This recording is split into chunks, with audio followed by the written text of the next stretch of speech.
করতে হবে।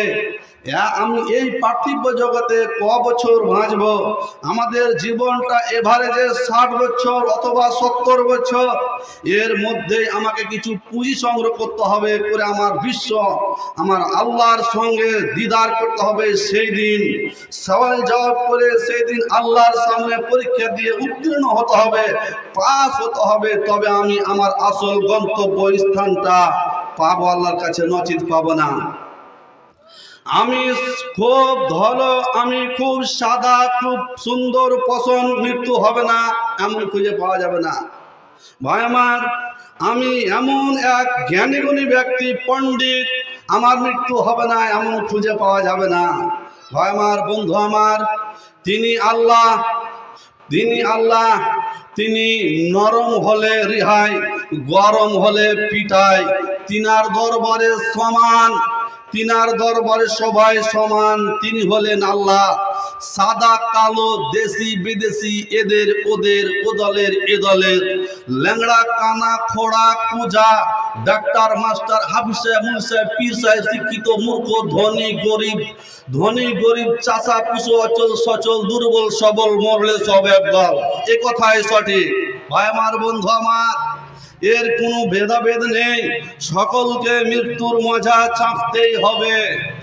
হিন্দু, মুসলমান, জৈন, খ্রিস্টান, বৌদ্ধ, ইহুদি, নাসারা, বেঈমান, নাফরমান, মরলে সবাইকে এক জায়গায় আন, এখন শুধু নাম একটাই, লাশ। ভাই আমার, বন্ধু আমার, ফেরেশতারা বলে ভেবে চিনতে যাস, আগে চলে গেছে কাঁচা বাঁশ, আমল থাকলে পাস, না হলে বাঁশ, এ কথাই ঠিক। ভাই আমার, বন্ধু আমার, এর বিকল্প কোনো রাস্তা নেই। আজ যদি এর বিকল্প কোনো রাস্তা থাকতো, তবে যারা এমএলএ, এসপি, প্রধানমন্ত্রী, জান্নাত খানা ওরাই নিত। ভাই আমার, বন্ধু আমার, আজ আমি কথাগুলো বলছি, আপনাদের ব্রেনে যে ঢুকছে আমি নিশ্চয়ই বুঝতে পারছি। আমার দিকে চেয়ে আছেন যে কি বলছে মাওলানা, কথা মূল্যবান, সত্যি বলবো মনে করে এসেছি বহু দূর থেকে। ভাই আমার, প্রত্যেক ব্যক্তিকে মৃত্যুর মজা চাকতেই হবে, কোনো ছাড় নেই বা কোনো অবকাশ নেই। ভাই আমার, আল মাউতু কাদহুন কুল্লু নাফসিন সারিবহু ওয়াল কবরু বাবুন কুল্লু নাফসিন দাখিলহু। প্রত্যেক ব্যক্তিকে মৃত্যুর মজা চাকতেই হবে, প্রত্যেক ব্যক্তিকে কবরের দরজাতে যেতেই হবে। আল্লাহ পাক রব্বুল ইজ্জত বলেন, কি বলেন? এই পৃথিবীটা হচ্ছে 60-70 বছর আমার লাইফ, তবে কতটা বসবাস করব আমি যাব দিল্লি, বোম্বাই, কাশ্মীর, আগ্রা, পাটনায় যাব। সেখানে যাবার জন্য আমি প্রস্তুত হচ্ছি, টিকিট কেটে আমি মালদায় ওয়েট করছি। আমার প্ল্যাটফর্মে গাড়ি লেগে যাবে, 1 নম্বর প্ল্যাটফর্মে, 2 নম্বর প্ল্যাটফর্মে গাড়ি লেগে যাবে। তার আগে আমি টিকিটটাকে দেখে নিচ্ছি, আমার বাচ্চাকে দেখে নিচ্ছি, আমার বউ বাচ্চা সকলকে দেখে আমি ঠিক করে, আমি মজবুত করে, আমি যেন অ্যাটাম নিচ্ছি, প্রস্তুত নিচ্ছি, গাড়ি আসলেই চেপে যাব। ওয়েট করলাম 10 থেকে 15 মিনিট। আমাদের লাইফটা ঠিক ওই 10 থেকে 15 মিনিট, মিনিট আপনি ওয়েট করলেন স্টেশনে। আর একটা কথা বলে দিই, যেই কোনো জিনিসের শুরু রয়েছে তার শেষ রয়েছে, যেই জিনিসের শুরু রয়েছে তার শেষ রয়েছে। আপনি আমি সারা বিশ্বের মুমিন মুসলমান, যতগুলো মানব জাতি, যতগুলো জীবজন্তু, যতগুলো জিনিস রয়েছে, তার শুরু রয়েছে, তার শেষ হবে। ভাই আমার, বন্ধু আমার, এমন কোন মায়ের লাল রয়েছে এখানে, গত ঈদে বাবাকে নিয়ে, মাকে নিয়ে, ঈদের দিনে ঈদ পড়তে যখন যাচ্ছিলাম, ঈদের সময়তে সকালে বড় ছেলে বেটা মুজিবুর রহমান উঠে যেন চোখ দিয়ে জল বের হচ্ছে, বুক ছেড়ে কান্না করছে, বুক ছেড়ে কান্না করছে। ছেলে বলছে, বাবা তুমি কেন কান্না করছো? ছেলেকে ধরে বলছে, বাবা তুমি যেরকম আমাকে আব্বা বলে ডেকেছো, বাবা বলে ডাকছো, আমারও বাবা ছিল। গত ঈদে আমার বাবাকে নিয়ে আমি ঈদ মাঠে গিয়েছিলাম, মায়ের হাতের সুরমা দিয়ে আমি মাকে বলে গিয়েছিলাম, মা চলে গেলাম ঈদ পড়তে। বেটারে আজ মা বেঁচে নেই, বাবা বেঁচে নেই, কবরে নীরবে ঘুমাচ্ছে। ভাই আমার, বন্ধু আমার, প্রত্যেকের জীবনে এই ইতিহাস ঘটতেই থাকবে, ঘটতেই থাকবে। ভাই আমার, বন্ধু আমার, এটা গবেষণা করবে কে? এই মাটিতে দাঁড়িয়ে কেউ দুধ পান করে, এই মাটিতে দাঁড়িয়ে কেউ মদ পান করে। একবার চিন্তা করলাম না, আমার জীবনে মৃত্যু আসবেই আসবে। এই মাটিতে দাঁড়িয়ে যে দুধ পান করে, মৃত্যুর পক্ষে মাটি তার পক্ষে হবে। এই মাটিতে দাঁড়িয়ে যে মদ পান করে, মৃত্যুর পরে মাটি তার বিপক্ষে হবে। আছে কোন মায়ের লাল, মৃত্যুর পরে যখন কবরবাসী হবেন, কবরে যখন চাপ দিবে, কে রুখবে? পাওয়া যাবে না। ভাই আমার, বন্ধু আমার, আল্লাহ পাক রব্বুল ইজ্জাত তাই তো বলেন, কি বলেন? আউযু বিল্লাহি মিনাশ শাইতানির রাজিম, বিসমিল্লাহির রহমানির রহিম, কুল্লু নাফসিন যায়কাতুল মাউত। ওরে সারা পৃথিবীর মুমিন মুসলমান, এমন কোন ব্যক্তি নাই যে তার মৃত্যু হবে না। প্রত্যেক ব্যক্তিকে মৃত্যুর মজা চাকতেই হবে।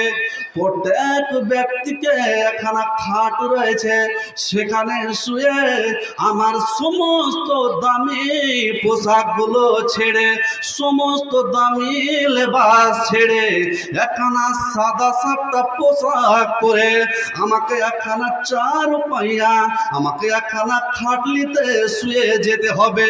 আমার পালসার গাড়ি রয়েছে, মারুতি কার গাড়ি রয়েছে, আমার টাটা জাম্বু গাড়ি রয়েছে, আমার ব্যাংক ব্যালেন্স, গাড়ি বাড়ি, টাকা পয়সা অনেক রয়েছে।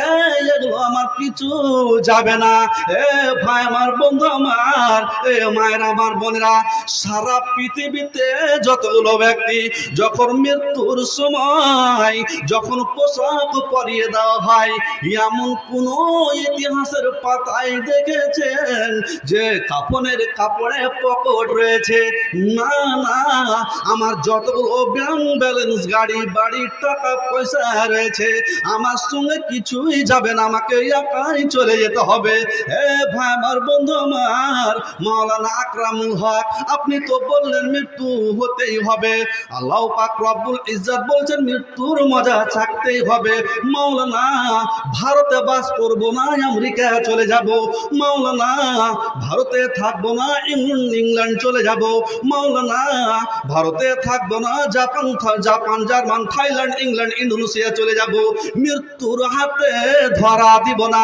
অন্য আয়াতে আল্লাহ পাক রব্বুল ইজ্জত বলেন, আইনামা তাকুনু ইদরিকুমুল মাউত ওয়ালাউ কুনতুম ফি বুরুজিন মুসাইয়্যাদা। ওরে ভারত ছেড়ে আমেরিকা যাও, ওখানেও মৃত্যু গ্রাস করে ফেলবে। ভারত ছেড়ে কোথায় যাবে? জাপান যাবে, ওখানেও মৃত্যু গ্রাস করে ফেলবে। যেখানেই যাবেন না কেন, সেখানে মৃত্যু গ্রাস করে ফেলবে, এতে কোনো অবকাশ নাই। জি, কোনো বাঁচার নেই। ভাই আমার, বন্ধু আমার, মৃত্যু যদি আমাকে হতেই হয়, যে হযরত মুসা আলাইহিস সালামকে যখন মৃত্যুর সংবাদ পাঠালো, তো আজরাইলকে মারলো একটা তামার চড়। দুনিয়াতে এখন একটা বাঁচতে চলেছে, একটু আছি, বাড়াচ্ছে, আর মৃত্যুর সংবাদ নিয়ে এসেছে। একদম এমন করে একটা তামাচা মারলো, চোখে একদম চোখ খুলে গেল। চোখ লাটতে লাটতে আল্লাহর কাছে, রব্বুল আলামিন মুশকিল ব্যাপার। কেন? যার কাছে মৃত্যুর সংবাদ নিয়ে গেলাম যে মৃত্যু হতে হবে, ব্যাপার খারাপ। কেন, কি হয়েছে? মরতে চাইছে না, চোখে আমার পুরা ডামরা করে দেয়। আল্লাহ পাক রব্বুল ইজ্জত, মুসা নবী কিন্তু খুব রাগান্বিত ছিলেন। ভাই আমার, বন্ধু আমার, খুব রাগান্বিত ছিলেন, একটু কড়া মেজাজে ছিলেন। এমন করে চড় মেরেছে, আজরাইলের চোখে একদম ডাইরেক্ট, যেমন তেমন নয়। ভাই আমার, বন্ধু আমার, এই যেমন তেমন কথা বলছি না, যোগ্য যোগ্য মাওলানা বসে রয়েছে এখানে। আল্লাহ পাক রব্বুল ইজ্জত বললেন যে আচ্ছা যাও, তোমার চোখকে ভালো করে দিলাম, আমার হুকুমে আমি একটা হাত বুলিয়ে দিলাম, তোমার চোখ ভালো হয়ে গেল।